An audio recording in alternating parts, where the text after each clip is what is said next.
एक बार मैंने फ्रांसिस्कन भिक्षुओं की एक बड़ी ही रोमांचक कहानी पढ़ी, जिन्हें एक गांव को सुसमाचार सुनाने का जिम्मा सौंपा गया था। आज वह नई मेक्सिको के नाम से जाना जाता है। कहा जाता है कि जैसे ही भिक्षुओं की यह टोली उस गांव पहुंची, अपनी बात रखे बगैर ही उन्हें किसी उपद्रवी जाति ने मौत के घाट उतार दिया। इस घटना ने उन्हें हताहत नहीं किया। एक समूह के बाद दूसरे समूह आने लगे और सब के सब मारे गए। जब नौवां समूह इस जगह पर पहुंचा तो वहां के लोग यह सोचने को मजबूर हो गए कि ऐसी कौन सी शक्ति है जो इन्हें इतनी प्रताड़नाओं के बाद भी यहाँ खींच लाया है। और अंततः जब 10वां भिक्षु वहां पहुंचा, वहां के लोगों ने उनकी वाणी अर्थात सुसमाचार को सुना और क्रिस्ती विश्वास को अपनाया। ये कहानी आज के सुसमाचार को संक्षेप में प्रस्तुत करती है।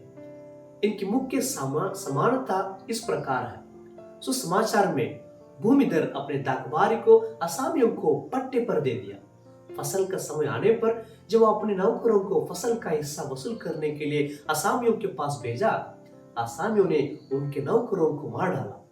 वही आज के कहानी में हमने सुना है कि जब जनजातियों ने 10वें भिक्षु की बातें को सुना, पर असामियों ने भूमिधर के पुत्र को भी मार डाला। साधारणतः किसी भी दृष्टांत का केवल एक ही संदेश होता है, जहां उसकी विस्तृत विवरण पर ध्यान नहीं दिया जाता है। पर आज के सुसमाचार का दृष्टांत अलग है। आज के सुसमाचार की हर घटना में एक संदेश छिपा है, जिसे महायाजकों और फरीसियों ने समझ लिया था कि या इस दृष्टांत से यीशु क्या कहना चाहते थे। यहाँ भूमिधर ईश्वर है, दाखबारी इस्राएली जनता है, असामीगण महायाजक और फरीसी है तथा नौकरगण नबी है। यह दृष्टांत फरीसियों और महायाजकों की गैर जिम्मेदाराना हरकतों को बयां करता है, जहाँ ईश्वर ने उन्हें लोगों को धर्म के मार्ग उत्साहित करने की जिम्मेदारी सौंपी है, पर वे खुद धार्मिकता के फल उत्पन्न करने में असमर्थ है। आज का सुसमाचार हमें यह बतलाता है कि ईश्वर हमसे किस प्रकार का व्यवहार करते हैं। विशेष रूप से यह हमें ईश्वर की 4 विशेषताओं के बारे में बतलाते हैं। पहला, यह अपने लोगों के लिए ईश्वर की दया के बारे में बतलाते हैं। दृष्टांत का पहला वाक्य यह बतलाता है कि ईश्वर अपनी प्रजा के लिए बहुत ही दयालु है, क्योंकि हम देखते हैं कि भूमिधर अपनी दाखबारी को हर तरह से सुसज्जित करता है। अपनी जमीन में दाख की बारी लगवाता है, उसके चारों ओर घेरा बनवाता है, उस दाखबारी में रस के लिए कुंड खुदवाता है तथा उसकी रक्षा के लिए मचान भी बनवाता है तथा उसकी देखभाल के लिए उसे असामियों के लिए दे देता है, ताकि सही प्रकार की दाख उत्पन्न करने में उन्हें कोई असुविधा ना हो। इस तरह वह उनके लिए उपयुक्त अनुकूल परिस्थितियां प्रदान करता है। आज हमारे लिए भी ईश्वर दयालु है। वो हमें अच्छा जीवन देता है, अच्छा स्वास्थ्य, हमारे जीवन की देखभाल करने के लिए अच्छे माता पिता, प्रज्ञा और सद्गुणों का वरदान, धन दौलत, समय, क्रिस्तीय बनने का सौभाग्य। इस तरह हमारे जीवन में अनेकों वरदान में विशेषकर हमारे चाहने वाले इत्यादि। क्या ये सभी वरदान हमें ईश्वर के करीब लाने में सक्षम है? क्या हम अपना कुछ समय ईश्वर को इतवार के दिन देने में सक्षम है?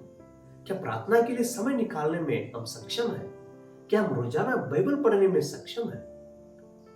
दूसरा, यह अपने लोगों के लिए ईश्वर के असीम विश्वास को दिखलाता है।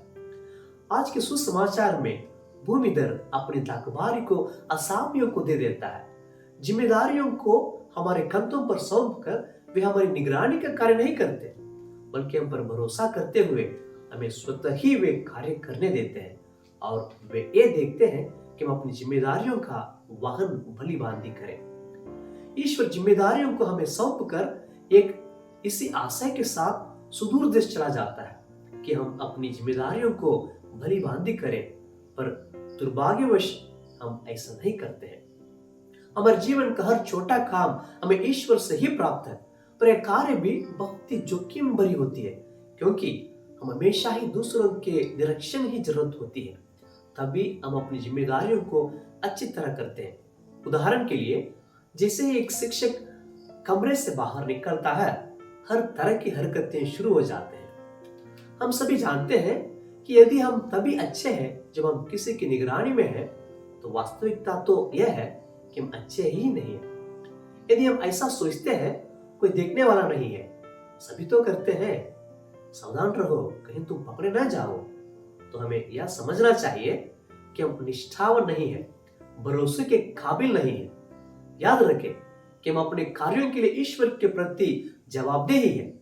हमारा यह जीवन ईश्वर से प्राप्त वरदान है, या एक वेकेशन नहीं है जहां हम बिना काम के सिर्फ आराम फरमाए हैं। या एक वोकेशन है, ईश्वर की एक बुलाहट है, जहां हम इस जीवन में ही अच्छे कार्यों को अंजाम देने के लिए बुलाए गए हैं। तीसरा, यह ईश्वर के सब्र के बारे में बतलाता है।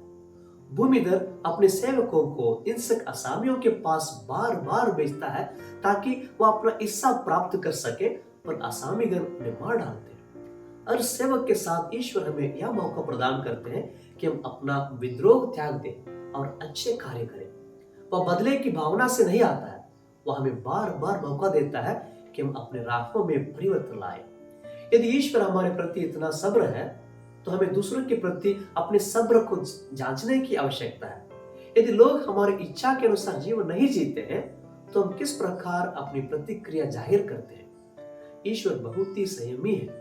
हमारे पापों के बावजूद वे हमेशा ही हमारे लिए अपना प्रेम और अपनी शांति प्रदान करते हैं। चौथा, ईश्वर न्यायपूर्ण है। दृष्टांत के अंत में भूमिधर असामियों के हाथ से अपनी दागबारी लेकर दूसरे लोगों को दे देता है। याद रखें, न्याय के दिन हम अपने कार्यों के लिए खुद जवाबदेह हैं कि किस प्रकार हम अपनी जिम्मेदारियों का वहन किया है। याद रखें, ईश्वर का न्याय उस दिन हमारे लिए असहनीय प्रतीत होता है जब हमारे उत्तरदायित्व हमसे छीन लिया जाते हैं, क्योंकि हमने अपने कार्यों को भली भांति नहीं किया है। जब हम ईश्वर की दृष्टि में नाकाम बन जाते हैं, हम मानवता की निचले दर्जे में गिर जाते हैं। दूसरे शब्दों में, ईश्वर जो संयम रखते हुए हमें सब कुछ प्रदान करता है, हमेशा ही न्यायपूर्ण है। इसलिए आइए आज हम प्रार्थना करें, ईश्वर हम पर अपना विश्वास कायम रखे, हमारे प्रति संयम रखे और हम पर अपनी कृपा दृष्टि बनाए रखे, और इसके बदले हम भी उनके द्वारा प्राप्त जिम्मेदारियों के प्रति विश्वासी बने रहें और प्रचुर फल उत्पन्न कर सके जो उन्हें ग्राह्य हो।